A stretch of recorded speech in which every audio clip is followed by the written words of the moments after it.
अस्सलाम वालेकुम व्यूअर्स, उम्मीद है आप सब खैरियत से होंगे। आज का हमारा टॉपिक है उर्दू ग्रामर में सनाया बदाया, हुस्न तालील।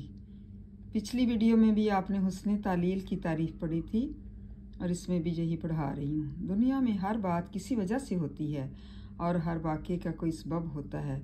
किसी को सबब मालूम होता है लेकिन बाज़ औक़ात कोई असल सबब से नावाकिफ़ होता है और अज़ खुद किसी चीज़ को इल्लत वजह करार दे देता है।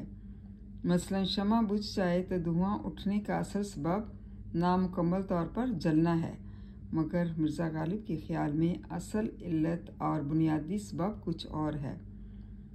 शमा बुझती है तो इसमें से धुआं उठता है। शोला इश्क स्यापोश हुआ मेरे बाद।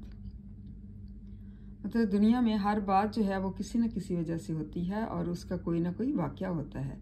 किसी को सबब मालूम होता है लेकिन बाज़ औक़ात कोई जो है असल सबब से नावाकिफ़ होता है और अज़ खुद किसी चीज़ को इल्लत या वजह करार देता है किसी भी चीज़ का। मसलन शमा बुझ जाए तो धुआं उठने का असल सबब किसको करार दिया जाता है? नामुकम्मल तौर पर जलना है, मगर मिर्ज़ा गालिब के ख़्याल में असल इल्लत और बुनियादी सबब उनके ख़्याल में, मतलब शायरों के ख़्याल में असल सबब जो है कुछ और है, असल वजह कुछ और है।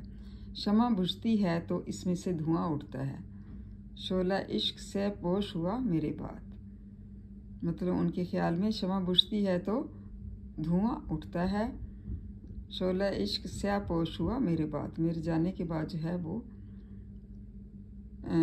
जो इश्क का शोला था वो स्यापोश हो गया। उम्मीद है आपको इस हुस्न तालील की समझ आ गई होगी। इनको याद करें और थैंक यू एंड जज़ाकल्लाह खैर।